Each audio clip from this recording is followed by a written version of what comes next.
아버님, 이게 뭐 하는 짓이에요? 왜 연락도 없이 갑자기 오신 거예요? 미안하다. 지연아, 아들 얼굴 좀 보려고. 전화 한 통이라도 주셨어야죠. 오늘 영호 오빠 중요한 수술 있다고 몇 번이나 말씀드렸잖아요. 그래도 내가 서울까지 왔는데 오늘 하루만이라도. 택시비 여기 20만 원이에요. 이제 돌아가세요. 다음에 오실 땐 꼭 연락하시고요. 지연아, 내가 김치랑 멸치도 가져왔어. 필요 없어요. 제가 냄새나는 김치는 안 먹고 싶다고 그때도 말씀드렸는데, 기사님, 이분 서울역까지 좀 태워다 주세요. 요금은 충분히 드렸어요. 아버님, 전 이만 들어가 봐야 해요. 다음에 미리 연락하고 오세요. 방금 들으신 장면에서 며느리 지연의 행동, 여러분은 어떻게 생각하시는지 댓글로 남겨주세요. 안녕하세요, 여러분. 황금별곡 채널입니다.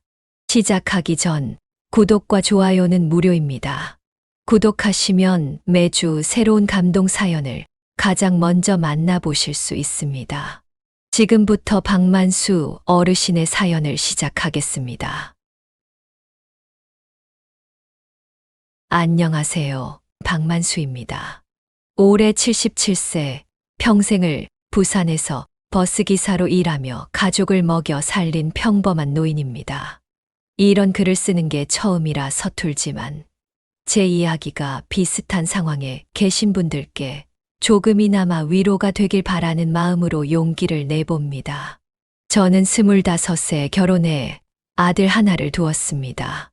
아내는 몸이 약해 제가 35 되던 해에 하늘나라로 떠났고, 그때부터 저 혼자 10살 배기 아들을 키웠습니다. 버스기사 일이 쉬운 일은 아니었습니다. 새벽부터 밤늦게까지, 때로는 주말까지 일했습니다. 그래도 제가 일할 때면 아들은 항상 혼자 집을 지켜야 했지요.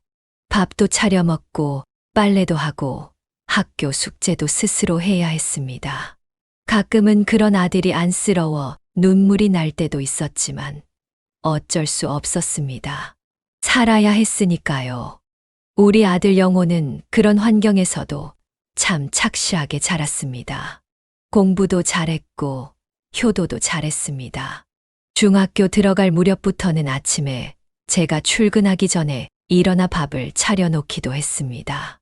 그런 아들이 고등학교 때 서울대 의대에 가겠다고 했을 때 저는 안 된다고 말렸습니다. 돈이 많이 들 텐데 우리 같은 서민이 어떻게 그런 큰 꿈을 꾸냐고요. 그러면 영호는 항상 아빠, 걱정 마세요. 장학금 받을게요. 아빠가 이렇게 고생하는데 제가 어떻게 공부 안 하겠어요? 라고 웃으며 말했습니다. 그리고 정말로 우리 영호는 서울대 의대에 합격했습니다. 그것도 전액 장학금을 받고요. 그날 저는 버스 운전대를 잡고 있다가 눈물이 나서 잠시 정류장에 정차하고 한참을 울었습니다. 그렇게 아들은 서울로 떠났고 저는 그 후로도 10년 넘게 버스기사 일을 계속했습니다. 아들 학비와 생활비를 보태주기 위해서였죠. 영호가 의사가 되고 서울에 자리를 잡은 후에도 저는 부산에서 계속 일했습니다. 정년 퇴직을 한 뒤에도 경비 일을 하며 조금이라도 돈을 모았습니다. 그렇게 모은 돈으로 영호의 결혼 자금을 마련해 주었죠.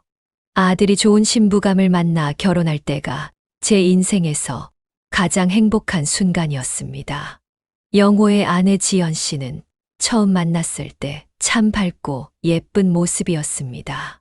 영호와 같은 병원에서 일하는 물리치료사였고 저에게도 공손하게 인사를 했습니다. 결혼식 날 저는 평생 처음으로 정장을 입고 아들의 곁에 섰습니다. 마치 꿈만 같았죠. 그렇게 행복한 순간도 잠시, 결혼 후 지연 씨의 태도는 조금씩 변해갔습니다. 처음에는 명절에 내려오라는 연락도 자주 했는데 점점 발길이 뜸해졌습니다. 전화를 해도 영호보다는 지연 씨가 전화를 받는 일이 많아졌고 그럴 때마다 바빠서요, 아버님 하는 말만 돌아왔습니다. 하지만 저는 이해했습니다. 젊은 부부가 시골 노인네 걱정할 필요 없다고 생각했으니까요. 게다가 영호는 대학병원 의사로 바쁜 나날을 보내고 있었고, 지연 씨도 같은 병원 물리치료사로 일하느라 정신이 없을 테니까요. 그래서 저는 될 수 있으면 전화도 자주 하지 않고 서울에 올라가자는 말도 꺼내지 않았습니다. 하지만 제 건강에 적신호가 켜진 것은 작년 겨울부터였습니다. 갑자기 체중이 줄고 밥을 먹어도 소화가 안 되는 증상이 계속됐습니다. 동네 병원에서 검사를 받았더니 의사가 고개를 갸우뚱하더니 큰 병원에 가보라고 했습니다. 암일지도 모른다는 말을 꺼내기도 했습니다. 그 순간 저는 영호에게 연락해야 할지 고민했습니다. 하지만 결국 아들에게 걱정을 끼치고 싶지 않아 혼자 서울행 버스표를 예매했습니다. 그날 밤 저는 서울역 근처 싼 모텔에서 하룻밤을 보냈습니다. 병원에서 받은 진단서를 계속 들여다보며 밤을 지새웠습니다. 췌장암 의심. 그 글자들이 제 눈앞에서 춤을 추는 것 같았습니다. 하지만 그보다 더 아픈 건 제 마음이었습니다. 아내가 떠나고 홀로 키운 아들이었습니다. 새벽부터 밤까지 버스를 몰며 버는 푼돈으로 아들 학비를 대고 끼니를 챙겼습니다. 영호가 중학생 때는 제가 야간 근무를 할 때면 혼자 집에 있어야 했습니다. 그럴 때마다 항상 미안한 마음이 들었지만 영호는 이해해 주었습니다. 아빠, 괜찮아요. 저 혼자 있을 수 있어요. 공부할 거예요. 그 말을 들을 때마다 버스 운전대를 잡은 제 손에 힘이 들어갔습니다. 그래, 이 고생도 언젠가는 끝나겠지.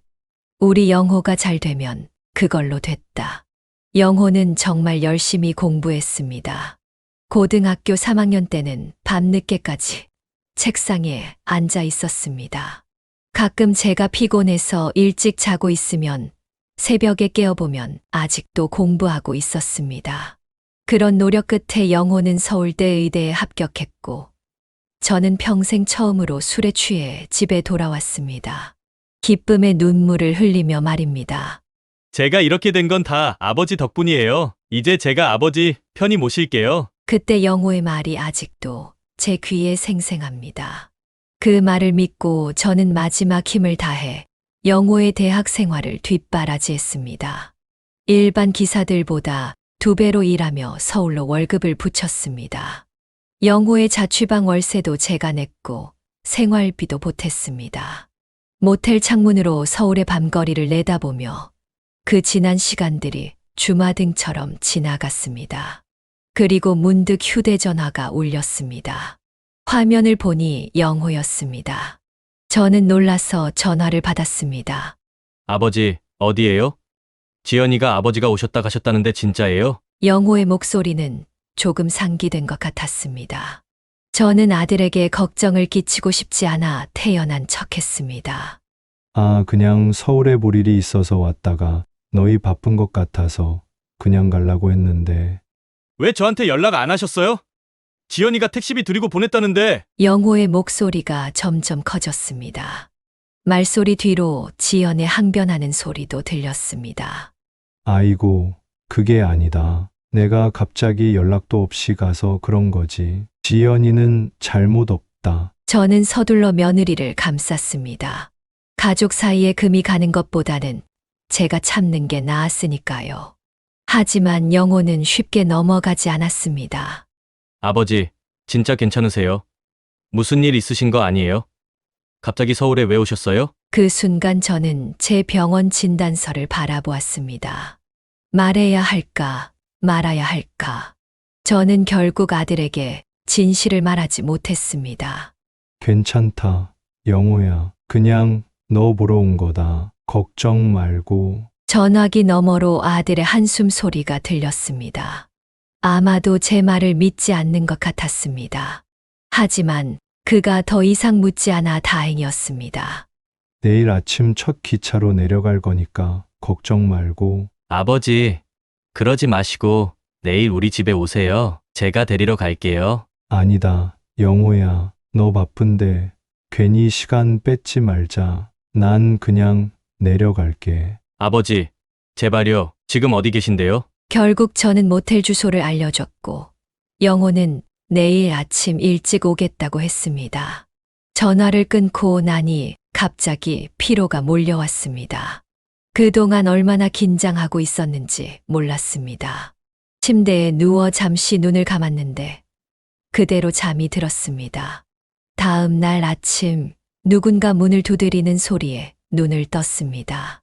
시계를 보니 아직 7시였습니다. 문을 열자 영호가 서 있었습니다. 깔끔한 셔츠에 정장 바지를 입은 아들의 모습은 언제 봐도 자랑스러웠습니다. 아버지, 얼굴이 많이 야이셨네요. 영호는 저를 보자마자 얼굴을 찌푸렸습니다. 그제서야 제가 얼마나 초라해 보이는지 깨달았습니다. 구겨진 옷에 피곤한 얼굴, 그리고 병원 가방. 아들은 방 안을 둘러보다 침대 옆 테이블 위에 놓인 진단서를 발견했습니다. 이게 뭐예요? 영호는 진단서를 집어들었고 그의 표정이 순식간에 변했습니다. 의사인 그는 췌장암 의심이라는 소견이 무엇을 의미하는지 정확히 알고 있었습니다. 아버지, 이게 왜 말씀 안 하셨어요? 영호의 눈에 눈물이 고였습니다. 저는 처음으로 아들 앞에서 약해지는 것 같았습니다. 걱정할까봐. 그리고 너 바쁜데 방해하기 싫어서. 방해라뇨?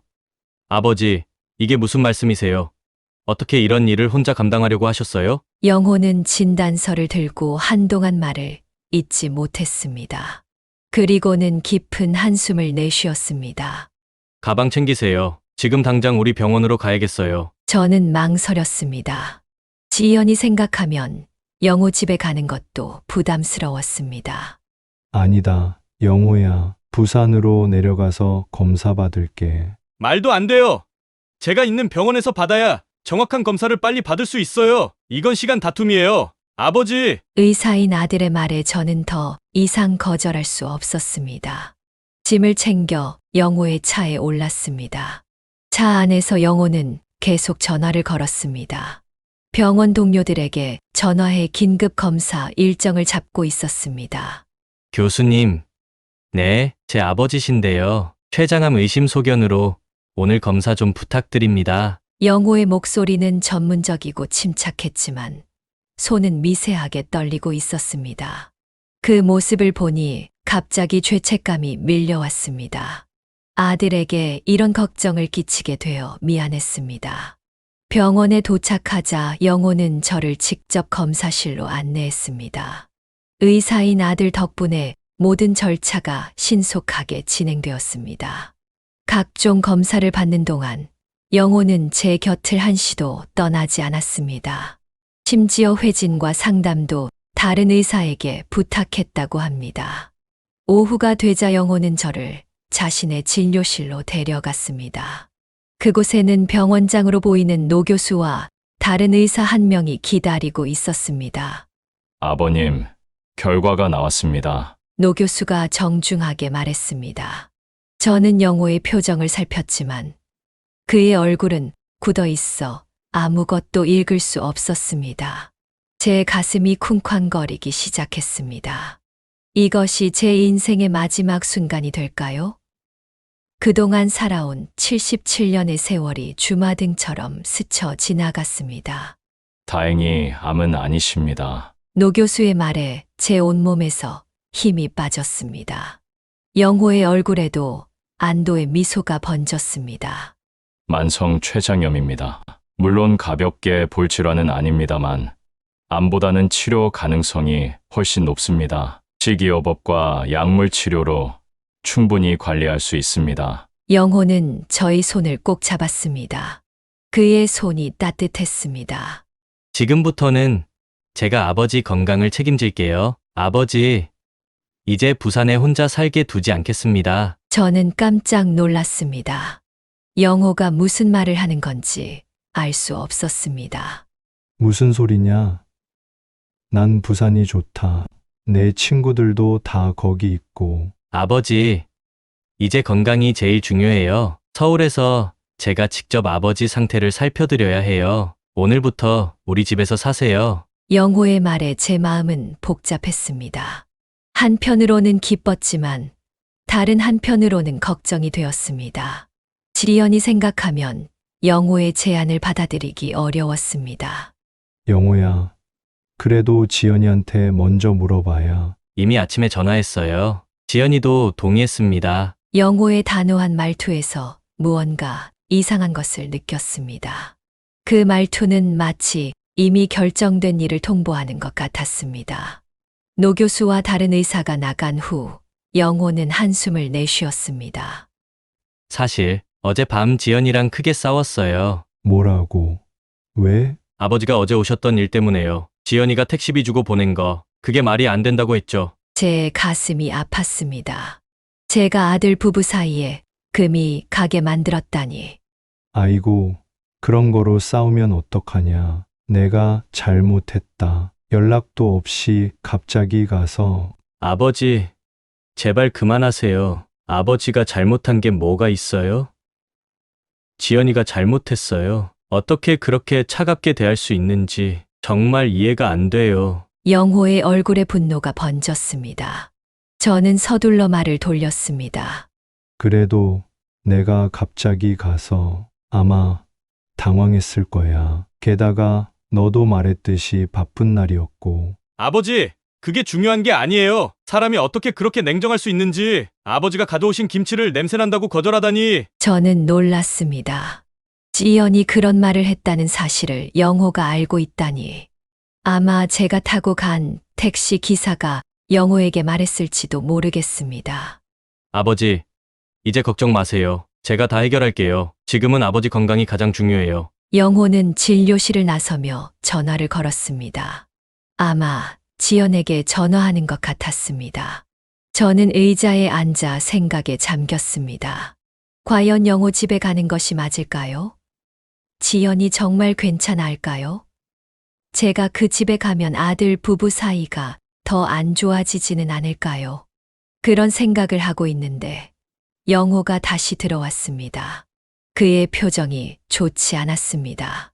지연이가 병원에 왔어요. 같이 얘기하자고 해요. 저는 가슴이 철렁했습니다. 지연을 다시 만난다는 생각에 긴장이 되었습니다. 아들 부부 사이에 낀 제가 무슨 말을 해야 할지 막막했습니다. 여러분, 만약 여러분이 저라면 이 상황에서 어떻게 하셨을까요? 아들과 며느리 사이에서 어떤 선택을 하는 것이 현명할까요? 댓글로 여러분의 의견을 나눠주세요. 정말 궁금합니다. 10분 후, 영호의 진료실 문이 열리고 지연이 들어왔습니다. 어제와는 달리 단정한 병원 유니폼을 입고 있었습니다. 그녀의 얼굴은 긴장으로 굳어 있었습니다. 아버님, 어제는 정말 죄송했습니다. 지연은 형식적인 인사를 건넸지만 그 목소리에는 진심이 느껴지지 않았습니다. 영호가 차갑게 말했습니다. 지연아, 앉자. 우리 셋이서 제대로 이야기해야겠어. 지연은 조심스럽게 저를 바라보았습니다. 그녀의 눈에는 걱정보다는 불편함이 더 많이 담겨 있었습니다. 아버님 검사 결과는 어떻게 나오셨어요? 만성 췌장염이래. 암은 아니라서 다행이지. 제가 답했습니다. 다행이네요. 그럼 약 처방받으시고 부산으로 돌아가시면 되겠네요. 지연의 말에 영호의 표정이 순간 굳어졌습니다. 그는 책상을 손으로 한 번 내리치더니 일어섰습니다. 지연아, 우리 어제 뭐라고 얘기했지? 아버지는 이제 우리 집에서 사시기로 했잖아. 지연의 얼굴이 하얗게 변했습니다. 그녀는 자리에서 벌떡 일어났습니다. 여보, 그건 당신 마음대로 결정할 수 있는 문제가 아니잖아요. 우리 집은 너무 좁고, 게다가 우리 둘 다 바빠서 아버님을 제대로 돌볼 수도 없어요. 내가 아버지를 돌볼 거야. 우리 집 서재방을 아버지 방으로 꾸미면 돼. 서재요? 당신 논문 쓰려면 그 공간 필요하다면서요? 지난달에는 그것 때문에 얼마나 싸웠는데. 두 사람의 대화가 점점 격해지는 것을 보며 저는 마음이 아팠습니다.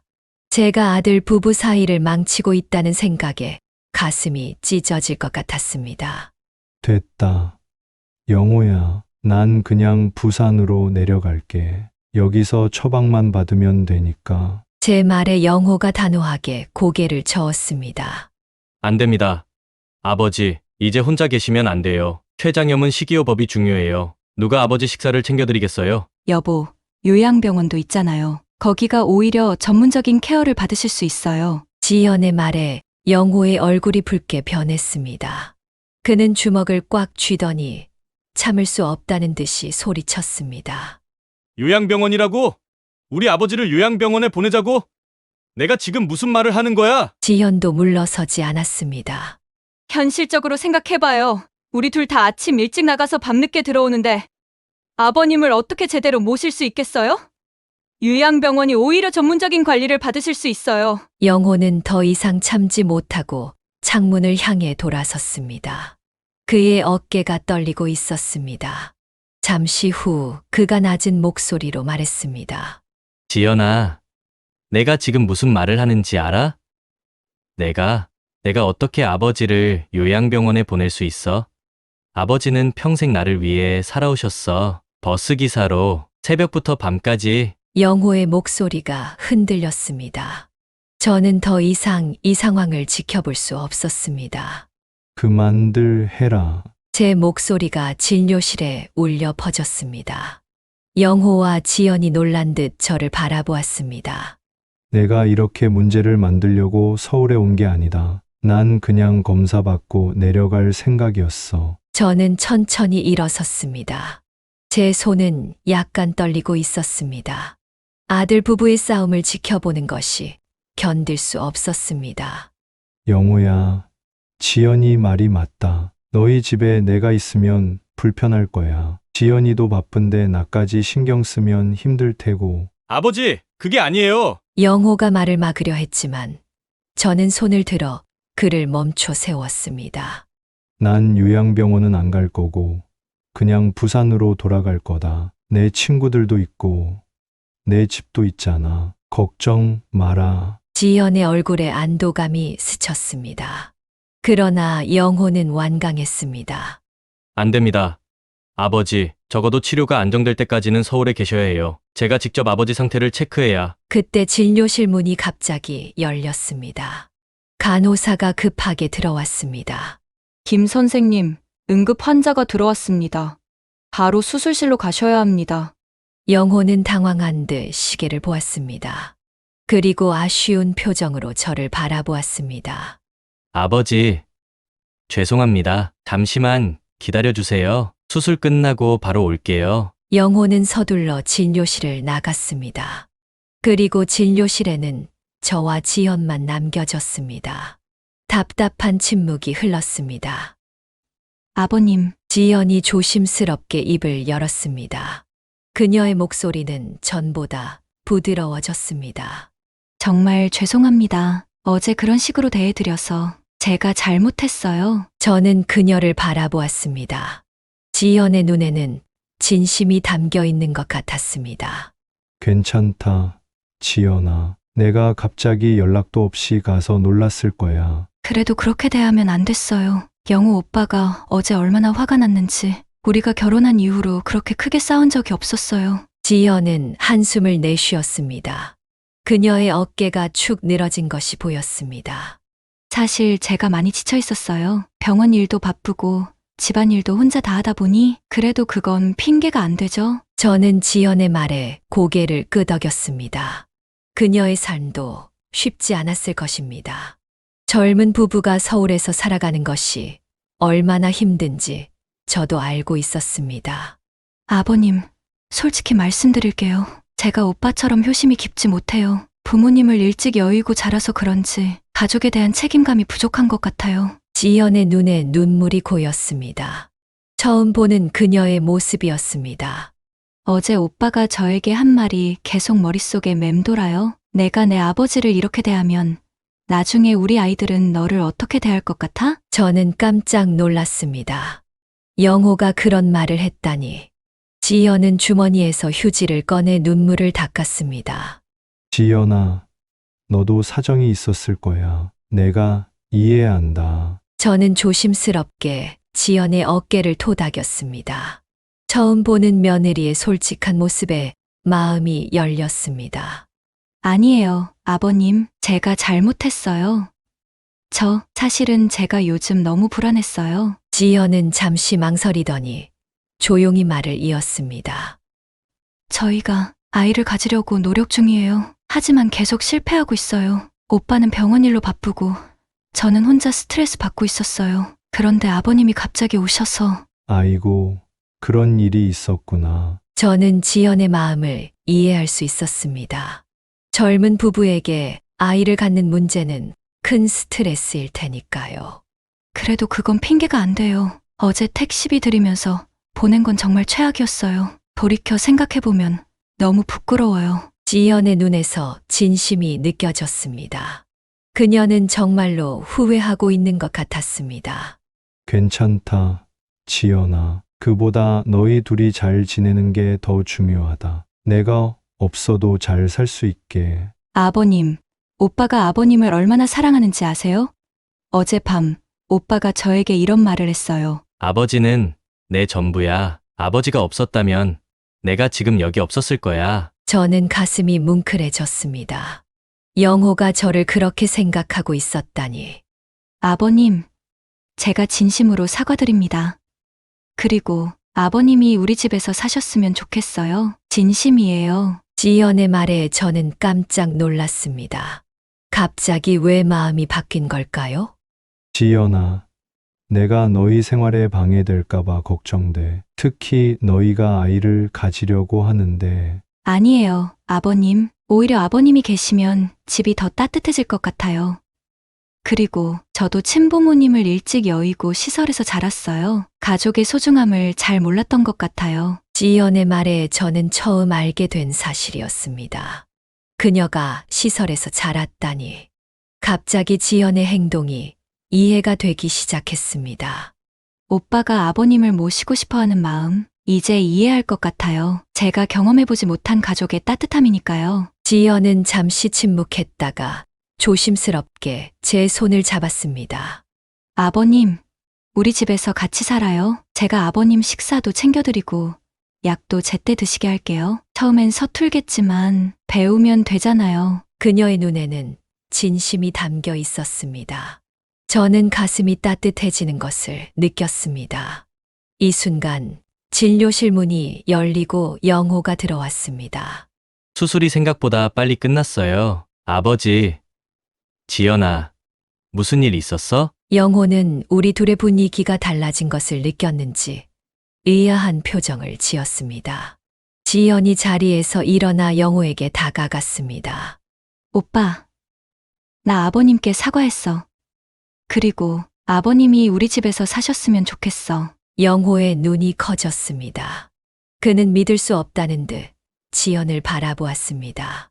지연아, 정말이야? 영호의 목소리가 떨렸습니다. 그는 지연의 눈을 똑바로 바라보았습니다. 응, 진심이야. 아버님과 얘기를 나누다 보니 내가 얼마나 이기적이었는지 깨달았어. 지연은 제 손을 잡고 영호에게 다가갔습니다. 영호의 눈에 눈물이 고였습니다. 아버지, 들으셨죠? 지연이가, 우리가. 영호는 말을 잇지 못했습니다. 그의 어깨가 떨리는 것이 보였습니다. 저는 일어나 아들에게 다가갔습니다. 영호야, 괜찮아. 지연이가 다 설명해 줬어. 너희 둘이 힘든 시간을 보내고 있었구나. 제가 아들의 어깨를 감싸자 영호는 갑자기 저를 끌어안았습니다. 그리고 오랜만에 제 품에서 울었습니다. 마지막으로 이렇게 울었던 때가 언제였을까요? 아마도 그가 대학에 합격했을 때였을 겁니다. 아버지, 죄송해요. 제가 아버지를 더 잘 모셨어야 했는데. 뭐가 미안하냐? 내가 의사가 되어 이렇게 많은 사람을 살리고 있잖니? 아버지는 내가 정말 자랑스럽다. 영호는 천천히 저에게서 떨어져 눈물을 닦았습니다. 지연도 눈물을 훔치며 우리를 바라보고 있었습니다. 그 순간 우리 셋은 진정한 가족이 된 것 같았습니다. 아버지, 이제 우리 집으로 가요. 지연이가 서재를 정리해서 아버지 방으로 꾸미기로 했어요. 지연이 고개를 끄덕였습니다. 네, 아버님, 제가 오늘 바로 정리할게요. 침대도 새로 사고 필요한 물건들도 준비할게요. 아이고, 그렇게까지 안 해도 된다. 내가 불편한 거 참을 수 있어. 안 돼요, 아버님. 이제부터는 제대로 해드릴 거예요. 지연의 눈빛이 달라졌습니다. 처음 만났을 때의 밝고 따뜻한 눈빛이 돌아온 것 같았습니다. 영호는 담당 간호사에게 말해 재퇴원 수속을 밟았습니다. 그리고 우리 셋은 함께 병원을 나왔습니다. 병원 앞에서 영호가 차를 가지러 가는 동안 저와 지연은 잠시 벤치에 앉아 있었습니다. 아버님, 제가 아직 서툴더라도 이해해주세요. 진심으로 노력할게요. 고맙다. 지연아. 하지만 너무 부담 갖지 마라. 나도 너희 생활에 방해되지 않게 조심할게. 아니에요. 오히려 아버님이 계시면 집이 더 따뜻해질 것 같아요. 그리고 지연은 잠시 망설이다 조용히 말을 이었습니다. 저희가 아이를 가지게 되면 아이에게 좋은 할아버지가 되어주세요. 그 말에 제 가슴이 벅차올랐습니다. 손자를 볼 수 있을지도 모른다는 생각에 눈시울이 뜨거워졌습니다. 영호가 차를 가지고 돌아왔고 우리는 함께 그들의 아파트로 향했습니다. 차 안에서 영호와 지연은 저를 위한 계획들을 이야기했습니다. 병원 근처에 있는 노인 복지관도 알아보고 가까운 공원에서 산책도 함께 하자고 했습니다. 아버지, 걱정 마세요. 제가 매일 아침 출근 전에 약 챙겨드리고 지연이가 점심에 잠깐 들러서 점심 챙겨드릴 거예요. 그래, 고맙다. 창밖으로 서울의 풍경이 지나갔습니다. 어제는 눈물로 흐려 보였던 그 풍경이 오늘은 따뜻하게 느껴졌습니다. 77년 인생에서 처음으로 제가 버스 운전대를 놓고 누군가에게 기대도 된다는 생각이 들었습니다. 영호와 지연의 아파트는 생각보다 넓고 깔끔했습니다. 현관에 들어서자 깨끗하게 정리된 거실이 보였습니다. 벽에는 영호의 의사 임명장과 지연의 물리치료사 자격증이 나란히 걸려 있었습니다. 아버님, 일단 오늘은 저희 방 옆 서재를 임시로 사용하세요. 내일 바로 침대 배달시키고 제대로 꾸밀게요. 지연은 서재로 저를 안내했습니다. 책상과 책장이 가득한 방이었지만 소파 베드가 하나 있어 잠은 충분히 잘 수 있을 것 같았습니다. 아이고, 이 정도면 충분하다. 불편한 거 없어. 아니에요, 아버님. 내일 당장 침대랑 옷장도 들여놓을 거예요. 그리고 작은 TV도 설치해 드릴게요. 지연은 열심히 방을 정리하기 시작했습니다. 영호는 제 짐을 풀어주며 말했습니다. 아버지, 부산 집은 어떻게 할까요? 다음 주에 내려가서 필요한 물건들 가져올까요? 그럴까? 집은 당분간 그대로 두자. 새도 안 나가고. 네, 좋아요. 주말에 내려가서 아버지 옷이랑 필요한 물건들 가져올게요. 저녁이 되자 지연은 정성스럽게 식사를 준비했습니다. 오랜만에 가족과 함께하는 식사라 그런지 평소보다 더 맛있게 느껴졌습니다. 아버님, 이제부터는 기름진 음식 피하셔야 해요. 췌장염은 식이요법이 정말 중요하거든요. 지연은 제게 특별히 준비한 된장국을 내밀었습니다. 기름기 없이 채소가 듬뿍 들어간 국이었습니다. 고맙다. 지연아. 근데 너무 신경 쓰지 마라. 내가 뭐든지 잘 먹으니까. 안 돼요? 오빠가 아버님 식단표도 짜주기로 했어요. 의사니까 더 잘 알잖아요. 영호가 웃으며 고개를 끄덕였습니다. 네, 아버지, 앞으로는 제가 아버지 건강 책임질게요. 지연이는 매일 영양식단 준비하고요. 식사를 마친 후 우리는 함께 TV를 보며 이야기를 나눴습니다. 영호는 병원에서 있었던 재미있는 일들을 이야기해 주었고 지연은 자신의 환자들 이야기를 들려주었습니다. 평범한 일상 대화였지만 저에게는 너무나 소중한 시간이었습니다. 그날 밤 소파 베드에 누워 천장을 바라보며 생각했습니다. 어제까지만 해도 췌장암 의심이라는 진단서를 들고 외롭게 모텔에 누워있던 제가 이제는 아들과 며느리의 따뜻한 보살핌 속에 있다니 인생이란 참 알 수 없는 것이라는 생각이 들었습니다. 한 달이 지났습니다. 저는 어느새 영호와 지연의 집에 완전히 적응했습니다. 아침에는 영호가 출근하기 전에 함께 아침 식사를 하고, 점심에는 가끔 지연이 병원에서 잠시 들러 점심을 챙겨줍니다. 저녁에는 세 식구가 모여 하루 일과를 나누는 것이 일상이 되었습니다. 특히 제 방은 이제 완전히 달라졌습니다. 편안한 침대와 TV, 그리고 작은 책장까지 있어 지내기에 불편함이 없었습니다. 지연은 주말마다 제 방 청소를 해주고, 영호는 매일 아침 저녁으로 제 건강 상태를 체크합니다. 아버님, 오늘 혈압 좋네요. 췌장 수치도 많이 안정되셨고요. 영호는 매일 아침 저의 건강 상태를 체크하며 기뻐했습니다. 지연도 제 식단에 신경 쓰며 매일 새로운 건강식을 연구했습니다. 어느 날 저녁 식사를 마치고 지연이 조심스럽게 말을 꺼냈습니다. 아버님, 저 좋은 소식이 있어요. 지연의 눈이 반짝였습니다. 영호도 미소를 지으며 지연의 손을 꼭 잡았습니다. 아버님, 저희 아기가 생겼어요. 순간 저는 말문이 막혔습니다. 아기라니. 제가 손주를 볼 수 있게 된다니. 정말이냐? 언제부터? 오늘 병원에서 확인했어요. 12주 차예요. 아버님, 저는 눈물이 왈칵 쏟아지는 것을 참을 수 없었습니다. 영호가 달려와 저를 안아주었습니다. 아버지, 이제 할아버지 되시는 거예요. 축하해요. 아이고, 정말 너무 기쁘다. 지연은 소파에 앉아 행복한 미소를 짓고 있었습니다. 그녀의 배는 아직 티가 나지 않았지만 그곳에 새 생명이 자라고 있다는 생각에 가슴이 벅차올랐습니다. 지연아, 고마워. 정말 고마워. 아버님, 제가 고마워요. 아버님이 오신 후로 집안 분위기가 달라졌어요. 더 따뜻해지고 더 행복해졌어요. 그게 저희에게 큰 힘이 됐어요. 영호가 말을 이었습니다. 맞아요. 아버지, 사실 지연이가 스트레스 때문에 아이가 안 생기는 것 같다고 했었거든요. 그런데 아버지가 오신 후로 집이 더 화목해지고 지연이도 많이 편안해졌어요. 그래서 그런지 기적처럼 아이가 생겼어요. 저는 그런 일이 있었는지 몰랐습니다. 제가 이 집에 온 것이 오히려 도움이 되었다니 너무 기뻤습니다. 아버님, 이제 아이가 태어나면 아이 돌봄도 도와주세요. 할아버지의 사랑이 필요할 거예요. 지연의 부탁에 저는 힘차게 고개를 끄덕였습니다. 당연하지.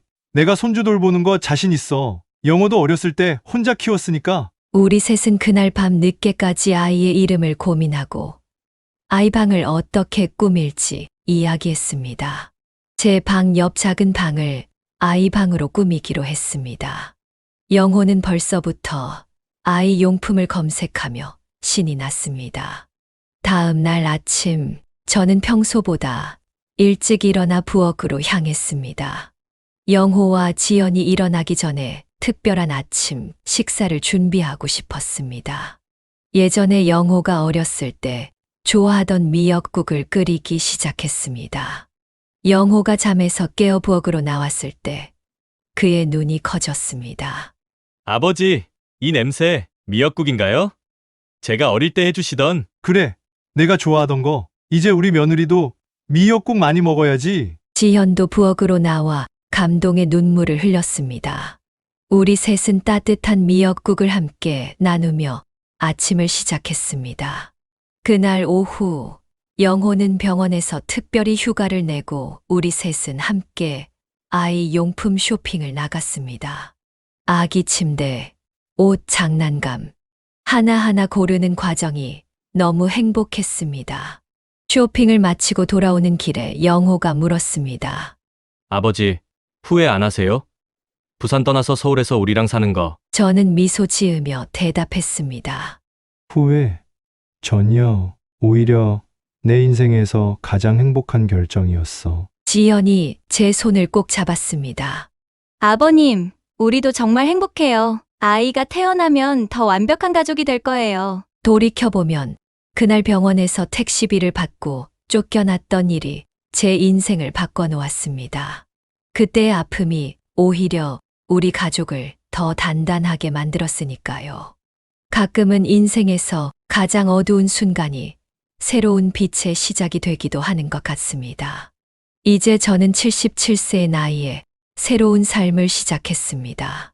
아들, 며느리와 함께 살며 곧 태어날 손주를 기다리고 있습니다. 인생은 정말 알 수 없는 것 같습니다. 한순간의 서러움이 평생의 행복으로 바뀔 수 있다는 것을.